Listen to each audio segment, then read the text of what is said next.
প্রধান উপদেষ্টা ডক্টর ইউনূস পিলখানা হত্যাকাণ্ড নিয়ে কমিশন গঠনের ব্যাপারে জানিয়েছিলেন। তবে গত 15 ডিসেম্বর দুটি মামলা বিচারাধীন থাকায় আপাতত বিডিআর হত্যা নিয়ে কমিশন গঠনের সিদ্ধান্ত থেকে সরকার সরে এসেছে। স্বরাষ্ট্র মন্ত্রণালয় থেকে হাইকোর্টকে এই কথা জানানো হয়েছিল। এই নিউজটি নিশ্চয়ই ইতিমধ্যে আপনারা সকলেই জেনেছেন।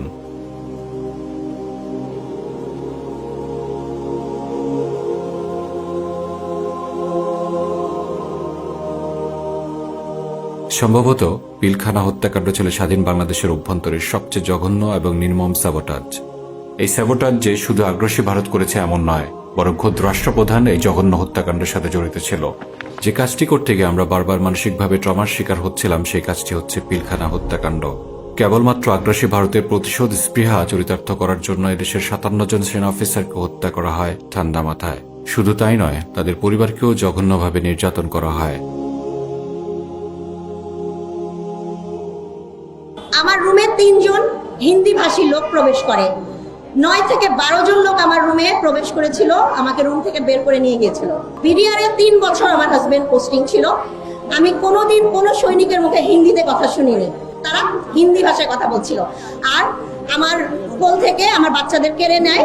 কেড়ে নেওয়ার পর তাদের ড্রেস খুলে চেক করে তারা ছেলে নাকি মেয়ে। তারা তখন 2.5 বছর আর 9.5 মাস বয়সী ছিল। চেক করে তাদেরকে বলে যে পাকিস্তানি বাচ্চা একটাকেও বাঁচিয়ে রাখবো না। বিডিআর সদস্য কি কখনো বলবে পাকিস্তানি বাচ্চা একটা বাঁচিয়ে রাখবো না? নাকি আমার হাজবেন্ড পাকিস্তানি ছিল, আমি পাকিস্তানি ছিলাম, আমরা কি বাংলাদেশি না? এই কথাগুলো কার সাজানো, কার কথা?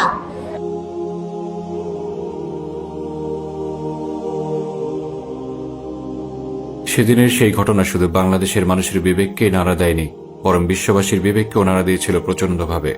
একক কোনো ঘটনায় এতগুলো সামরিক অফিসার হত্যাকাণ্ড ইতিপূর্বে পৃথিবীর আর কোথাও ঘটেনি। এই নৃশংস হত্যাকাণ্ডের ব্যাপারে আমাদের সকলের জানা দরকার। কিভাবে স্বাধীন বাংলাদেশে আগ্রাসী ভারত এদেশে তার অনুগত দাসকে ব্যবহার করে প্রকাশ্য দিবালোকে এদেশের 57 জন সেনা অফিসারকে নৃশংসভাবে হত্যা করে। সেদিন পিলখানার সামনে বাংলাদেশের সামরিক বাহিনী শুধু চেয়ে চেয়ে দেখেছিল আর উপলব্ধি করেছিল আগ্রাসী ভারতের কাছে বিক্রি হয়ে যাওয়া এই সরকারের সামনে তারা কতটা অসহায়। আগ্রাসী ভারতের প্রতিশোধ স্পৃহা এবং অনুগত দাসের কূটকৌশলের সামনে তাদের জীবন কত সস্তা। আজ থেকে 3 বছর আগে আমরা এই নিয়ে কাজ করেছিলাম। প্রাসঙ্গিকতা বিবেচনায় আমরা সেই পুরনো স্মৃতি আবারও আপনাদের সামনে নিয়ে আসলাম।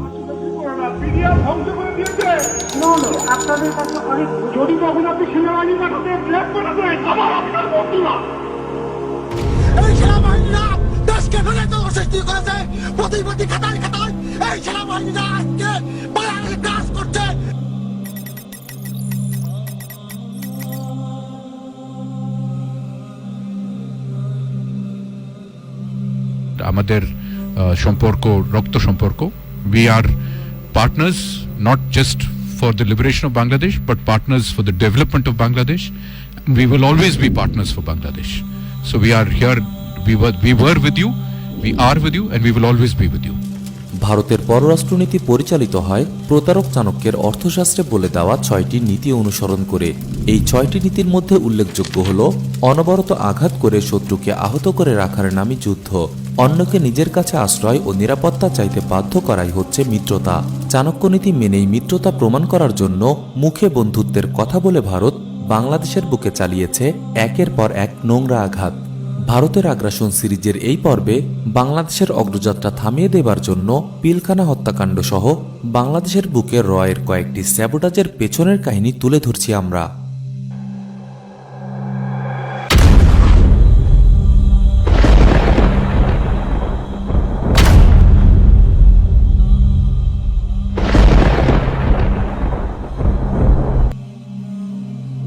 পিলখানা গণহত্যা 2009 সালের 25 ফেব্রুয়ারি বাংলাদেশের সীমান্তরক্ষী বাহিনী তৎকালীন বিডিআর বর্তমান বিজিবির হেড অফিস পিলখানায় হত্যাযজ্ঞ চালানো হয়। 57 জন সেনা অফিসার সহ 74 জনকে অত্যন্ত নৃশংসভাবে হত্যা করা হয়। সেই সাথে চলে লুটপাট, গণধর্ষণ। সাম্প্রতিক বিশ্বের ইতিহাসে বিডিআরের মতো একটি সুশৃঙ্খল বাহিনীতে এমন হত্যাযজ্ঞের ঘটনা বিরল। তৎকালীন প্রধানমন্ত্রী শেখ হাসিনা দাবি করে সরকার পতনের জন্যই বিএনপি, জামাত বা তথাকথিত জঙ্গিরা বিডিআরকে দিয়ে এই কাজ করিয়েছে। সবকিছুকে নস্যাৎ করবার অপচেষ্টা যাদের ভিতরে ছিল তারাই এই ঘটনাটা ঘটিয়েছে, এতে কোনো সন্দেহ নেই। একদিন এই সত্যতাটা বের হবে, কারণ বিএনপি জামাতের এদের আবার একটা তো ভালো একটা মিথ্যা বলার আর্ট আছে। কিন্তু বিদ্রোহী বিডিআর সদস্যরা কখনোই সরকার পতনের দাবি জানায়নি। উপরন্তু তাদের সাথে শেখ হাসিনা বা শাসক দলের গুরুত্বপূর্ণ নেতাদের সুসম্পর্কের বিষয়টি প্রমাণিত হয়। কেউ কেউ দাবি করেন অপারেশন ডাল ভাতে বৈষম্য, আর্মি ফোর্সদের বিডিআর জওয়ানদের সাথে দুর্ব্যবহার সহ দীর্ঘদিন ধরে চলে আসা বৈষম্যের কারণে সৃষ্ট ক্ষোভ থেকে এমন ঘটনা ঘটেছে। আমিও এই ঘটনার একজন প্রত্যক্ষদর্শী। আমি অবশ্য সরাসরি স্পটেই ছিলাম। তবে তখন তারা কিছু চিরকুট পাঠাচ্ছিল ভেতর থেকে, এরকম চিরকুট ওই উপরে উঠে উঠে ওরা ছুঁড়ে মারছিল এবং বলছিল যে তারা যে এরকম তাদের দাবি দেওয়ার কথা বলছে এবং তারা তাদেরকে জিম্মি করেছে এটাও বলছে দিনের। এবং এরকম চিরকুটও আসছে, কারা বলছে সৈনিকরা বিডিআরের যে কোনো চিরকুটও আসছে, অনেকে পেয়েছেন, আমি কেন অনেকের মুন্নি শাহটা এরাও ছিল, ওরাও পেয়েছে। তো কেউ কেউ বলছে যে এখানে অফিসারদেরকে মারা হচ্ছে, এই অফিসারদেরকে মেরে ফেলা হচ্ছে, এটা আমরা চাচ্ছি না, অফিসাররা কষ্টের মধ্যে আছে, এরকম একটু কেউ কেউ বলবার চেষ্টা করেছে। অর্থাৎ যারা দেখছে, মারার কথাটা তখনও বলা হয়নি, তারা বিপদে আছে, তাদেরকে জিম্মি করা হচ্ছে। অর্থাৎ অফিসারদের প্রতি দরদ সম্বলিত চিরকুট আছে, যেমনি ডাল ভাতের চিরকুট আছে, তাদের দাবি দেওয়ার চিরকুট আছে, পক্ষান্তরে এরকম চিরকুটও তারা পাঠিয়েছে সাংবাদিকদের মাধ্যমে। তাহলে কেন চৌকস সেনা অফিসারদের হত্যা করা হলো, কারা করলো? এই প্রশ্নের উত্তর খুঁজতে গেলে সামনে চলে আসে আরো অনেক রহস্যময় প্রশ্ন। বিডিআরের মহাপরিচালক জেনারেল শাকিল আক্রান্ত হবার পর সাহায্যের জন্য প্রধানমন্ত্রী এবং সেনাবাহিনীর প্রধানকে ফোন করেন, কিন্তু কেউই ফোন রিসিভ করেননি। তখন ডিজি ওখান থেকে ফোন দিচ্ছেন, চিফকে, সেনাপ্রধানকে তখন পান নাই।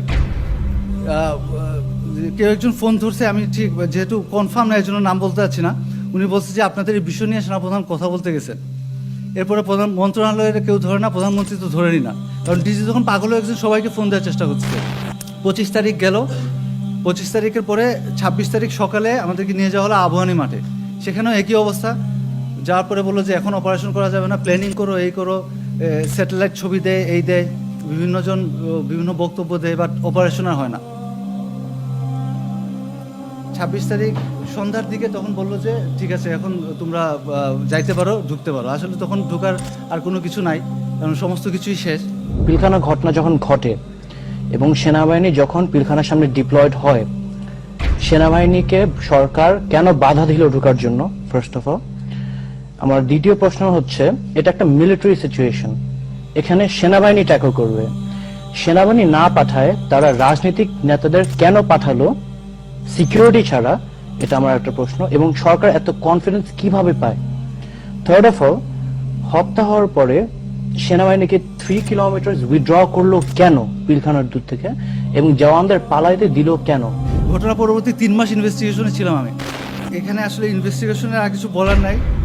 11,000 পাতার ইনভেস্টিগেশন পরে আসছে, এমন 800 পাতায় না সামথিং, অনেক কিছুই জমা দেওয়া হয় নাই।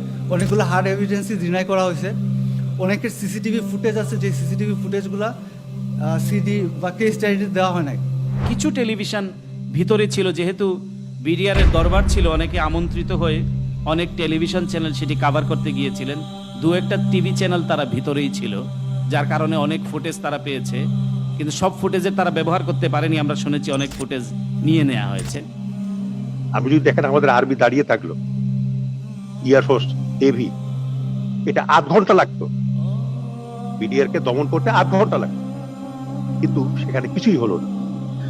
এই ঘটনার সঙ্গে হচ্ছে এই যে তাপস, শেখ সেলিম, তারপরে নানক, এদের সংশ্লিষ্টতার কথা বলা হয়েছে এবং তদন্ত কমিটি অত্যন্ত হতাশার সঙ্গে জানিয়েছে যে তারা এই তদন্ত করতে যে কোনো পর্যায় থেকে কোনো ধরনের সহযোগিতা পাননি। আমাদের যারা গোয়েন্দা সংস্থা বা বিভিন্ন বাহিনী আছে, তারা এই স্বরাষ্ট্র মন্ত্রণালয়ের আনিসুজ্জামান সাহেবের এই তদন্ত কমিটিকে কোনো ধরনের সহযোগিতা করে।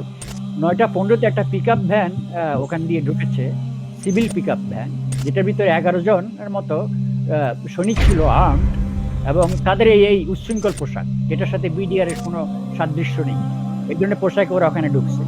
এই লোকগুলোই গিয়ে কোর্টটা ভাঙছে পরবর্তীকালে। কোর্টটা ভেঙে 11টার আগে কোর্টটা ভেঙে তারপরে এই সৈনিকদেরকে আর্মসগুলো দিয়েছে এবং তারপরে এই হত্যাগুলো শুরু করেছে। গেটের উপরে যে স্তম্ভগুলো আছে, এই স্তম্ভগুলোর উপরে দাঁড়িয়ে কারা যেন কি বলবার চেষ্টা করছে জওয়ানরা। অনেকের চেহারা টেহারা দেখেছি, আপনারাও অনেকে দেখেছেন, কিন্তু চেহারার সাথে আমাদের চেহারা, আমাদের বাংলাদেশি যে চেহারা, এই চেহারার সাথে কোনো কোনো চেহারা তার ভিন্নতাও লক্ষ্য করা গেছে। বিডিআর মহাপরিচালকের হত্যাকাণ্ডের সংবাদ সবার আগে প্রচার করে ভারতীয় মিডিয়া। সবার পূর্বে সংবাদ তারা কিভাবে সংগ্রহ করলো?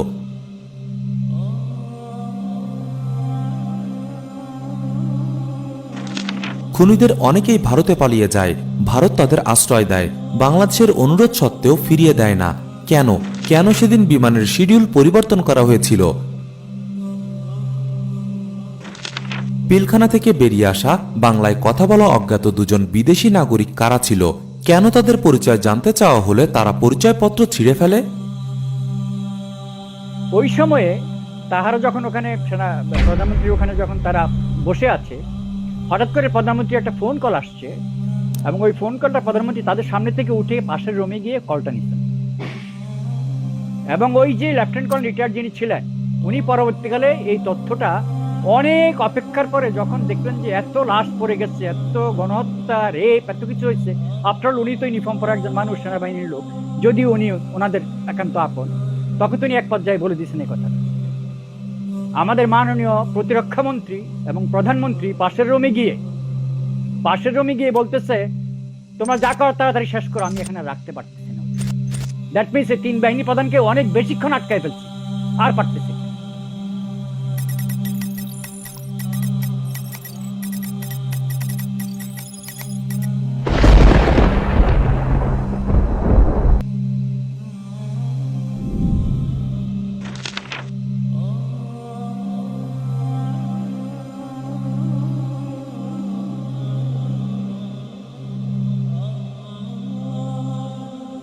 সে এবং তাদের একজন ডিএডি সহ কমপক্ষে 10 জন সিপাহীর সঙ্গে হাসানুল হক ইনুর নিয়মিত যোগাযোগ ছিল।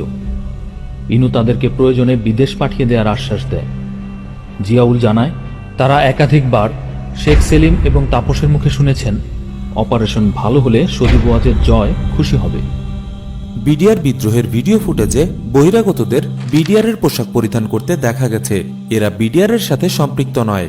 বিডিআরের সাবেক মহাপরিচালক মেজর জেনারেল আনোয়ার হোসেন বলেন, মুখোশ পরিহিতারা বিদেশ থেকে এসেছে, তারাই ছিল মূল ঘাতক। সিলেটে 19 জন বিদেশি এসে বিডিআর ইউনিফর্ম বানিয়ে সেগুলো টেস্ট করে ওখান থেকে ওরা ফ্লাই করেছিল একটা হেলিকপ্টারে ঢাকায়।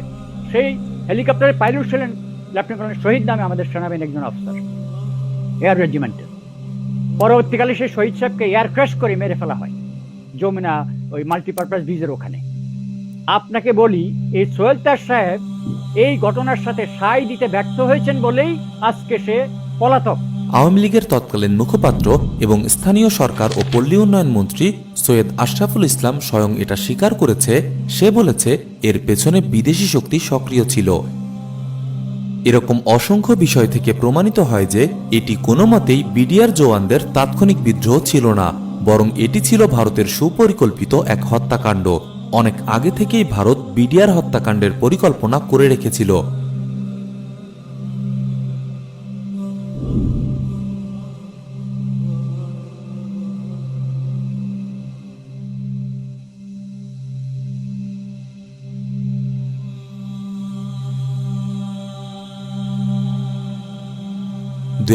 সালে পাদুয়া এবং রৌমারী সীমান্তে আগ্রাসন চালাতে এসে বিডিআরের কাছে লজ্জাজনকভাবে পরাজিত হয় ভারতের সীমান্তরক্ষী বিএসএফ। এই দুই লজ্জাজনক পরাজয়ের প্রতিশোধ ছিল পিলখানা হত্যাকাণ্ড। পদুয়া রৌমারিটা পরেরটা, এটা পদুয়াটা একটা, আর রৌমারি কিন্তু আরো অনেক দূর। আমি আসছি সেটা, তো আমি জাস্ট এখানে 2-3 মিনিট সময় নেব, কারণ এই প্রেক্ষাপটটা জানাটা খুবই গুরুত্বপূর্ণ। ওরা দুই পক্ষ স্বীকারই করলো যে 16 জন মারা গেছে ওদের, বাট দুই দেশেরই মিডিয়া আরো দেখালো যে মূলত 70 থেকে 80 জন মারা গেছে, এবং কমপ্লিট এই ব্যাটেলিয়নটা অলমোস্ট ওয়াইপ আউট হওয়ার পথে প্রায় 300-এর উপরে ওখানে আহত হয়েছে। এই দুইটা ঘটনা, এই দুইটা পরাজয় ভারতের, এই দুইটা পরাজয় থেকে ভারত বুঝে নিল, আমি সরাসরি ভারতের কথাই বলছি বিকজ এখানে রাগডাক করার সময় নেই। আর এটার মধ্যে ভারত বুঝে নিল যে এই বিডিআর বাহিনী যতদিন পর্যন্ত সেনাবাহিনীর কমান্ডে থাকবে, সেনাবাহিনীর অফিসারদের, এটাকে কোনো অবস্থাতে কিছু করা যাবে না।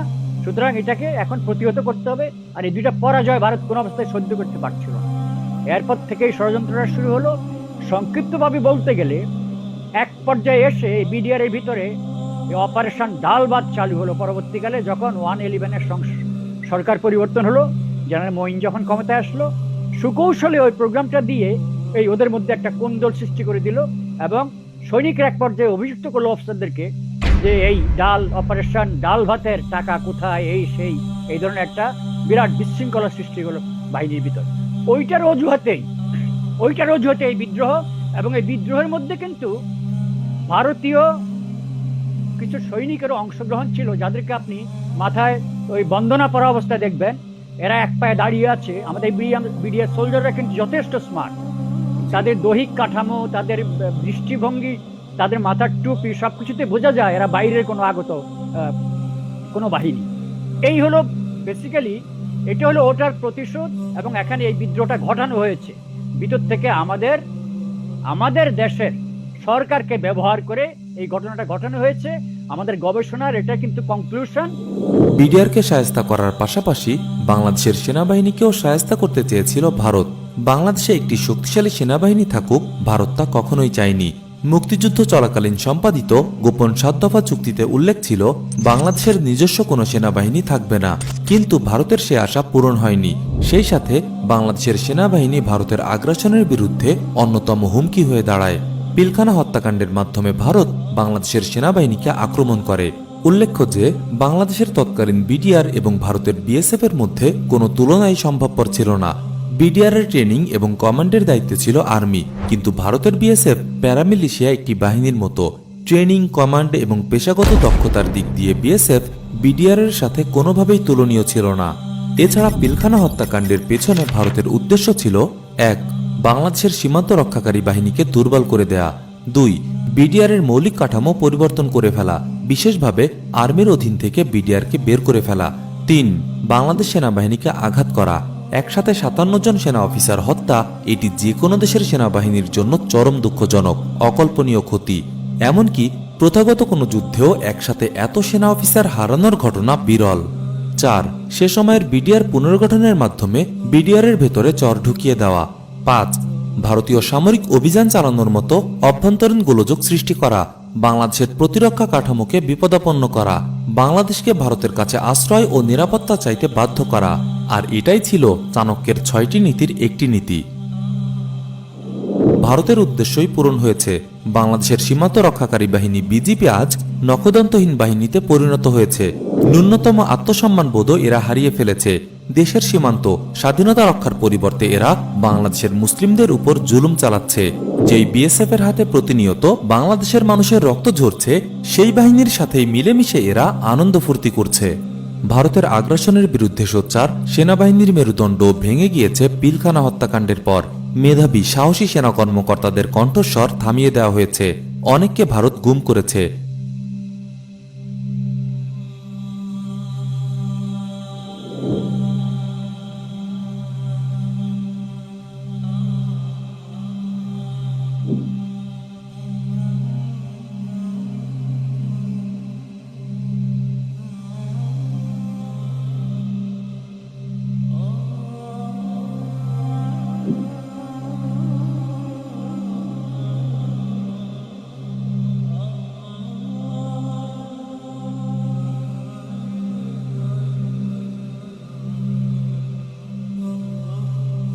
একটি স্বাধীন দেশের অভ্যন্তরে ঢুকে একটি বাহিনীর সদর দপ্তরে দিনে দুপুরে নাটকীয় হত্যাযজ্ঞ চালিয়ে ভারত বেরিয়ে যেতে পারে। আর এই প্রেক্ষাপট একদিনে তৈরি হয়নি।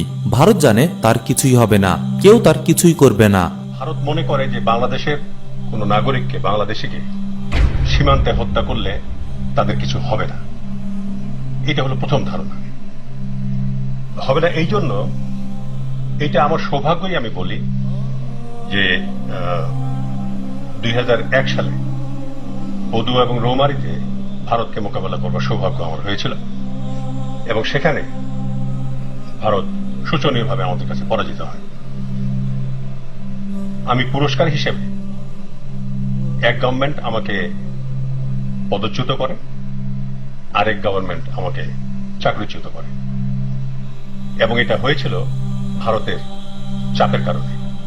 তো ভারত ভালো করে জানে যে বাংলাদেশের সরকারকে দিয়ে সে দেশের ডিজিবিডিআর এর কাছে তারা পরাজিত হয়ে চাপ দিয়ে তাকে পদচ্যুত এবং চাকরিচ্যুত করা যায়। পিলখানা কোনো বিদ্রোহ ছিল না, এটি ছিল সুপরিকল্পিতভাবে রয়ের হত্যাযজ্ঞ।